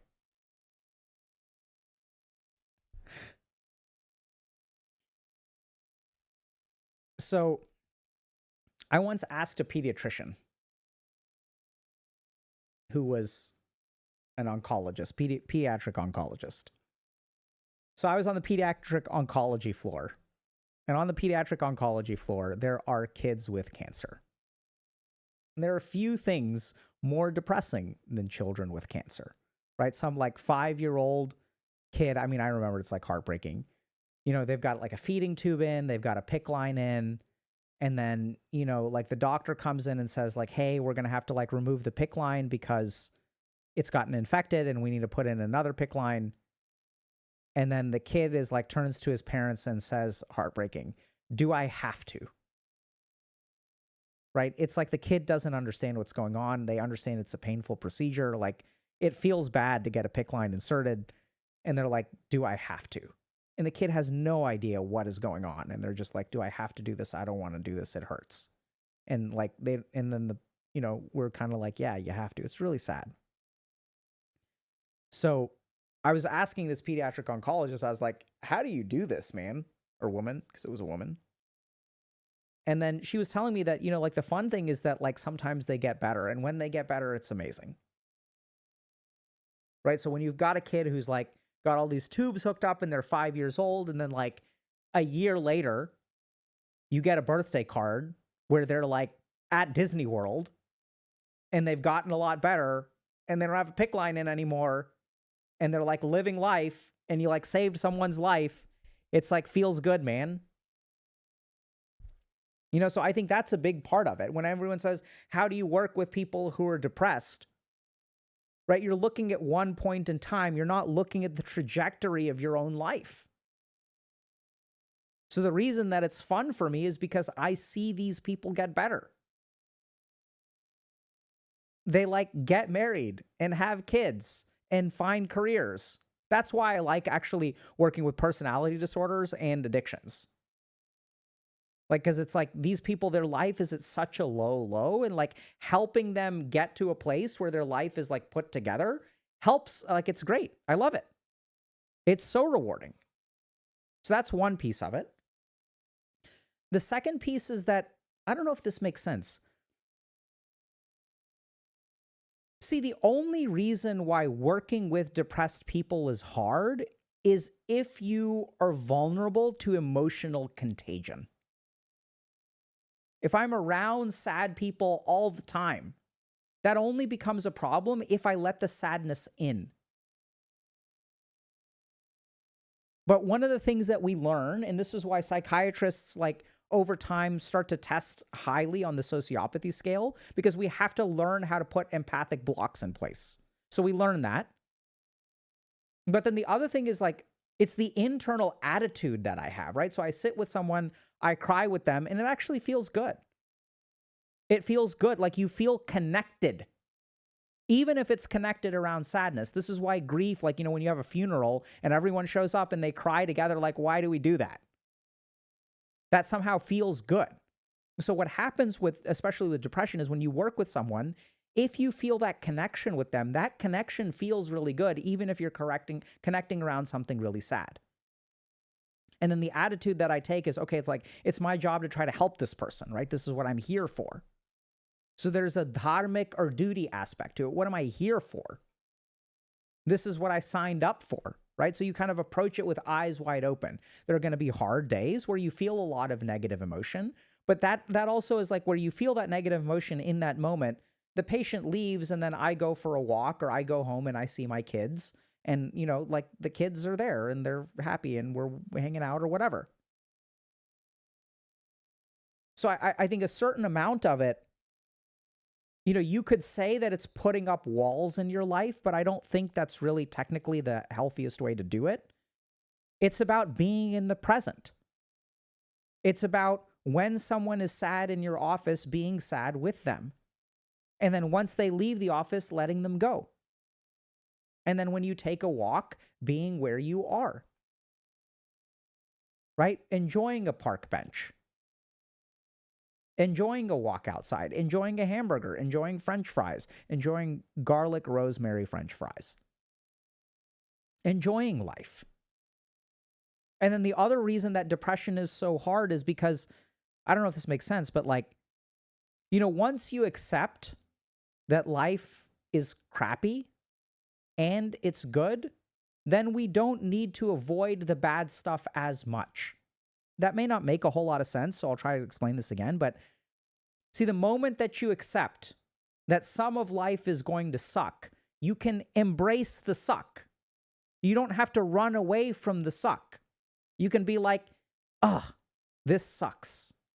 Damn it, I wish it didn't suck, but it does suck, and that's okay. The problem with life is that when we don't embrace the suck, when we avoid the suck, then our life gets worse. When we start running away from our problems, when we strive for a life that is only good by getting high every day, because we want life to be good, because we are attached to the goodness of life, that is when we create problems.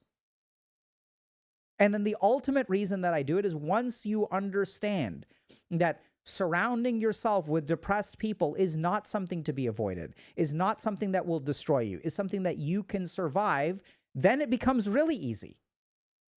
Because now, okay, I'm going to spend time with these people. There's going to be a lot of negative energy. So be it. Huge, huge, huge attitude shift.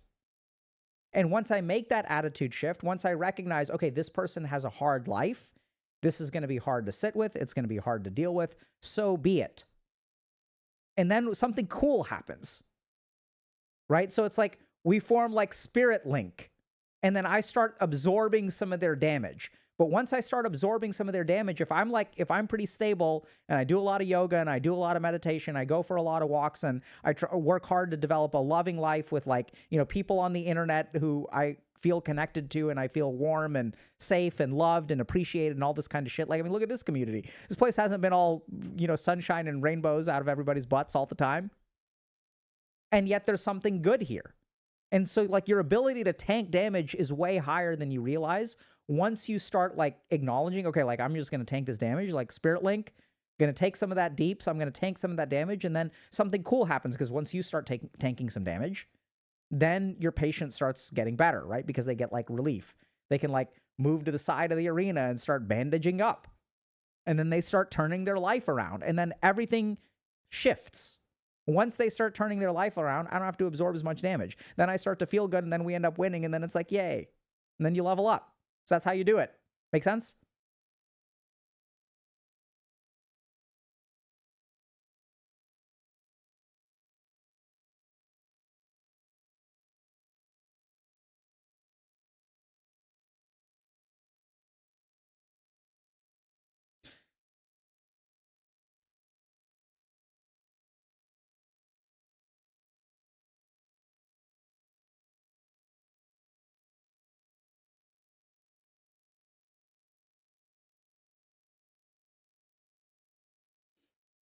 Yeah, so this is a great question. How can you learn to not be bitter at happy people when you're depressed and feeling hopeless about your life? I don't mind sitting in the bad. It's the good parts that are uncomfortable. So this is something that we don't talk about nearly enough. So this is so messed up to say, but the reason that sometimes depression and sadness and hopelessness is so hard to deal with is because it's so easy to deal with. See, when you're hopeless and you're depressed, you get used to that. You begin to realize, I can handle this. Subconsciously, you're surviving. This is okay. See, if you surrender all hope, you can't be disappointed. So then you live this kind of like neutral, blasé kind of existence.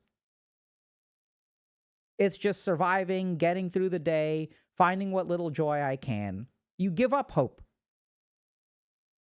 And then what becomes really uncomfortable is the positivity. Positivity becomes foreign. Hope becomes dangerous. Seeing other people who are happy becomes a reminder of the happiness that you've chosen to give up. Right? Because you walked away from that at some point because it was so painful to hope. I don't blame you for walking away from it. And that's why it hurts so much, because you walked away in some fashion. Common for, I would say, 90% of my patients. That the positivity, and we've seen this on streams so many times, where when we express authentic positivity, we're not trying to cheer someone up, we're not trying to reassure them. We see something good when I'm doing an interview and I see something good. And I say, wow, that's like pretty cool. Like, that's quite impressive. Like, I'm proud of you. Whatever. When we send positive sentiments some way, it's weird. Positive sentiments don't make you feel good. They hurt, and they hurt a lot. And this is what keeps us trapped in this depression. Right? Because the positivity is something that hurts. Why the hell does it hurt? Like, what is going on there?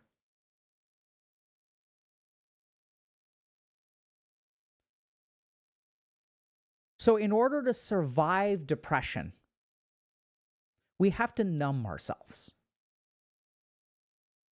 And when we start to feel again, it's a shock. It's kind of like, like if your leg has fallen asleep, and the moment that you get sensation, what is the first sensation that you get? You get pins and needles. It's painful. I can feel my leg again. It hurts so much, even though there's no injury. So the removal of numbness is almost always begins with pain. That is the process of unnumbing. Starts with pain. And then just like pins and needles, if you stick with it, you will start to feel better. You will start to be able to receive it, because there's all kinds of complicated crap going on. And this is like just one example. See, If feeling good feels good, I don't know if this makes sense. I'm going to try to say this. It means that at some point, you could have let yourself feel good by feeling good. Okay, if I lose y'all here, sorry. But I don't know if this kind of makes sense. It means that you made a choice somewhere to walk away from goodness. And if goodness starts being good, then you're like, oh man, I made such a colossal mistake. Does that kind of make sense? Like, you realize like, oh, if I just let myself feel good, I could have avoided all of this pain. There's always this sense, maybe this is what I'm trying to get to. When I work with depressed people, there is always this sense of responsibility that if I had done things differently, if I had allowed myself to work harder, if I had loved myself, if I had been compassionate towards myself, if I had not given up, if I had done this, if I had allowed the good things in my life to happen, then I would be fine. And then you feel so stupid because you look at yourself and you're like, why would I numb myself from goodness? Why would I cut out the healthy people in my life? Why would I intentionally sabotage my efforts? Because you have fucked yourself. And then you feel so angry at yourself for creating this situation. And so the moment that you start to feel good, all of this stuff comes up. When you look at someone else who's happy, you feel immense anger and resentment. Why do you feel angry at them? You don't feel angry at them. You feel angry at yourself for not choosing to walk that path, for looking at that person, not because that person is different from you, but because that person is the same. That's why it hurts. I've never heard of a human being look at a bird flying and being like, why can't I fly? Never heard that. In a single time. I've had patients who believe they're birds. Never had a patient look at something outside of them and wish that they could be like that. The only things that, see, when we look at someone, that sentence didn't make any sense. I've never had a patient, so when we look at someone else and we see something that hurts, what we see is a version of ourselves. We see our potential that is squandered, and we know we could do it. So I see in that other person all of the things that I could have been, and then it makes me angry. And since that much anger is hard to direct towards myself, I direct it towards them instead. So it leads to a lot of resentment. See, when you're depressed, happy people are the road you didn't take. And so it hurts a lot to see them. And there's a ton of self-blame. So that's a lot of emotion that comes up.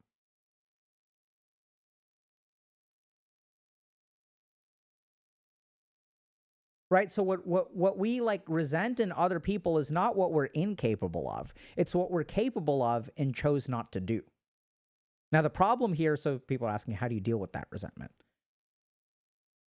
This is where you have a perception that if you chose differently, your life would be different. I don't know if this makes sense. But that's not possible, right? I've never seen a human being who has been capable of going back in time and choosing differently. So you look at yourself and you hold yourself up to a standard that, oh, if I had chosen differently, my life would be different. I'm so resentful. I never should have broken up with that person. Look at how happy they are. I was dating the best person. Everything was going great. And I screwed it up. I screwed it up. I screwed it up. I screwed it up. And here you are, so resentful of the past, so focused on wishing you never screwed up. And what are you doing in the present? You're screwing up. You are spending so much of your mental energy on fixing the unfixable that you're ruining the fixable. This is fixable here and now. Right? But all of you're looking to the past instead of being like, okay, what can I do now?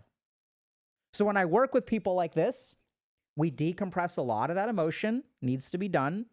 Got to let it all out. right? You got all that negative emotion, fair enough. And then the question becomes, okay, what are you going to do today? And as you start thinking about what am I going to do today, as you start focusing on action, you cannot act and feel resentful at the same time. I mean, I guess you technically can, but what I mean is that once you devote yourself and you really focus on action, it is a different cognitive state from resentment. Reflecting on the past and focusing on the present are two different cognitive states. And then the cool thing is once you start acting, right, you are literally fixing the problem that you were resentful of.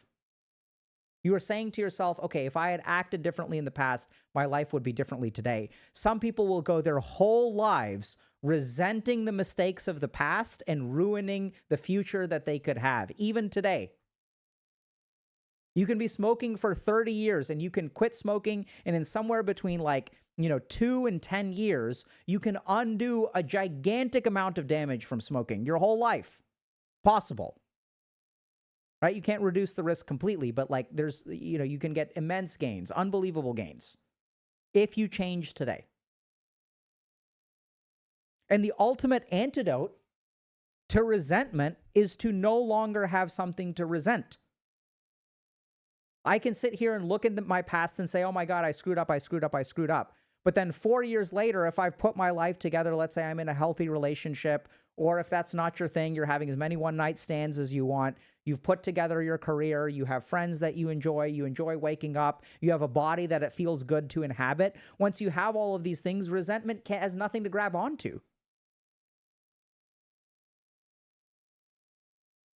It's very hard to experience pride in your accomplishments and resentment.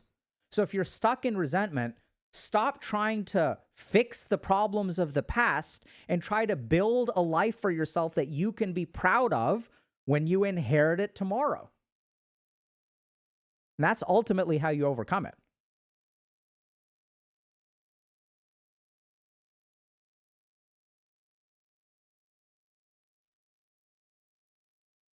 Okay. You guys are saying this is objectively quiet. I apologize. I'll fix this. We've had this problem, I don't know if you'll know this, but we've tried 6 mics, and every single one of them has been quiet. I don't know. Okay. I apologize, y'all. It's because I gesticulate.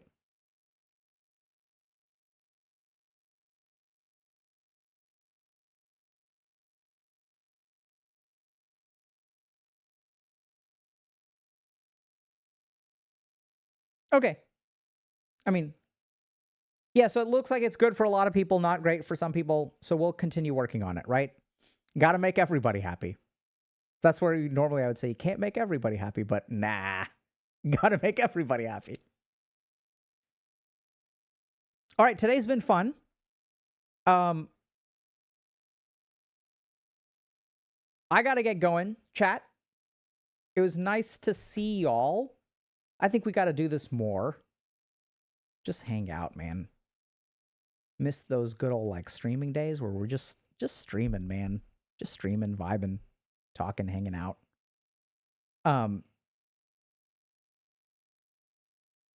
Okay.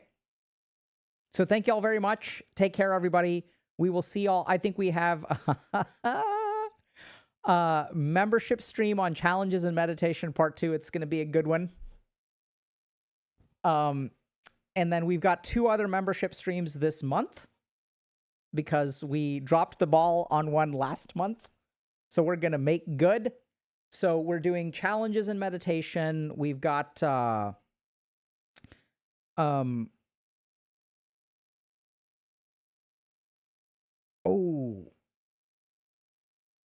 decision making. So how should you know whether you should quit or persevere? And then we have deep dive into fear. Into the depths of fear. And then for those of y'all that are thinking, oh my God, Dr. K is investing so much time and energy into memberships now. I understand the sentiment. I really do. But when we started building it, we didn't cut back on what we normally do. We just shifted over to spending a lot of our content time on videos on YouTube. So we still have regular uploads and stuff like that. I'm filming all this week and all next week. And then the other cool thing is we have we're testing a couple of other things because we've got some other live stream ideas, things that are owed from many years ago. For those of you that remember certain stretch milestones for Mental Health Awareness Month, where I promised something that I would do as a result, which was a stretch milestone, which was unlocked, which we have not made good on. But we honor that karmic debt. And we have not given up, if y'all remember. So we're working on that stuff next week too. So other cool thing about memberships is that, y'all get access to the older membership content if y'all want. And there's like good stuff in there. And then basically like a lot of that is like more in-depth stuff that would absolutely slaughter our YouTube algorithm performance. So that's why we kind of have it over there. And it sucks that that's the way things are, but YouTube does not love 2-hour deep dives into things. But that's also why we also do this kind of live stream content. So we're just going to like live stream and whatever. Like it's whatever, bro. It's whatever. All right, y'all take care. Oh my God. I gotta eat something, chat. Also, actually, before I go, any Monster Hunter Wilds enjoyers in chat?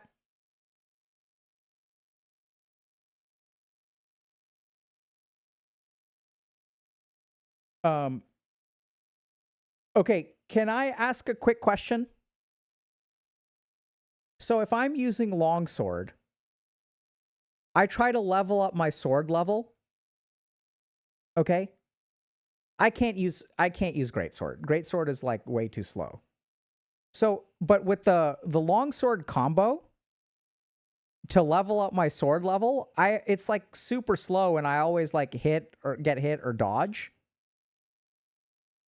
How do you level up your longsword level? Like Spirit Round Slash? Like how do you actually pull one of those off? Can y'all help me with this?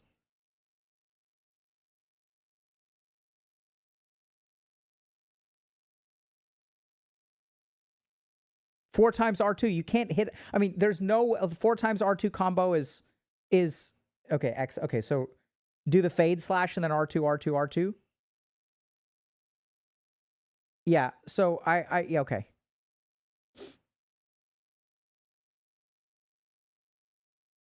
Yeah. Ugga Dugga. Look. So I'm like I tried a bunch of different weapons. Okay, this is my first Monster Hunter game.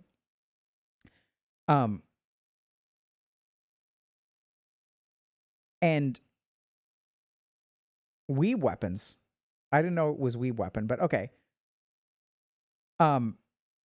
So I tried a bunch of different weapons. And like bow seems great. So first I was using light bow gun. That seemed really easy. Like I can't like hit anything, okay? And then I kept on like getting knocked around and stuff like that. So I liked light bow gun, which is weird because I don't like FPS. Then I switched to bow and I was like, this is easy, dude. Bow felt like easy mode. So I was able to actually do things with bow. And then I was like, but this is like too easy. This feels like I'm not really playing the game and I'm just, running around and shooting things. But has a really like nice rotation kind of feel to it. And then,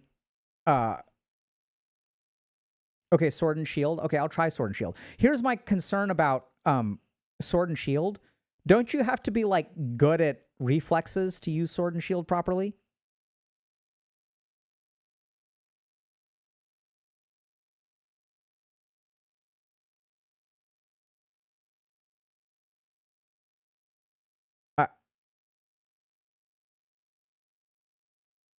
Okay. Sword and shield is easiest? Okay. Okay, I'll do. You need reflexes for longsword too. Yeah, so I was leaning into longsword because it seems like it has a lot of iframes for your moves. So I can be like bad at the game and still do okay.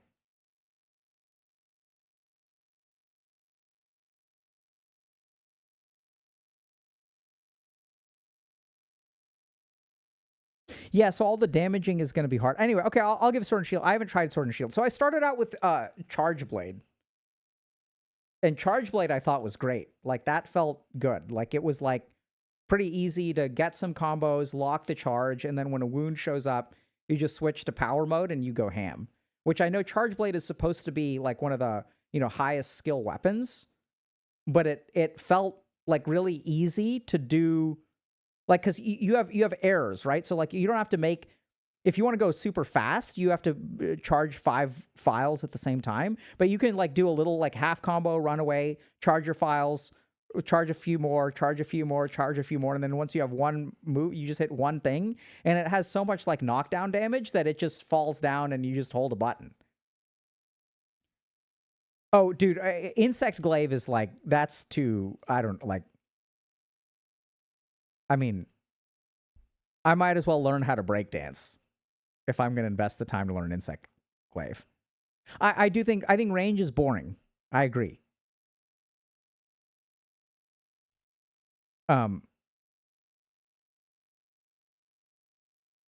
Yeah, so we'll see. Okay, thank you so much. So I guess I'll play around a little bit with the Fade Slash and R2, R2, R2. And then, yeah, dude, I can't handle vertical movement. Like, I'm still trying to master the horizontal dimension.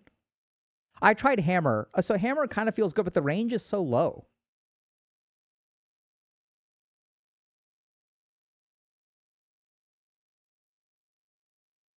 Right? Charge your LS, you need... Yeah, so I know. So I think the problem with the charge attack is that, you have to like sit there and not move for a little while.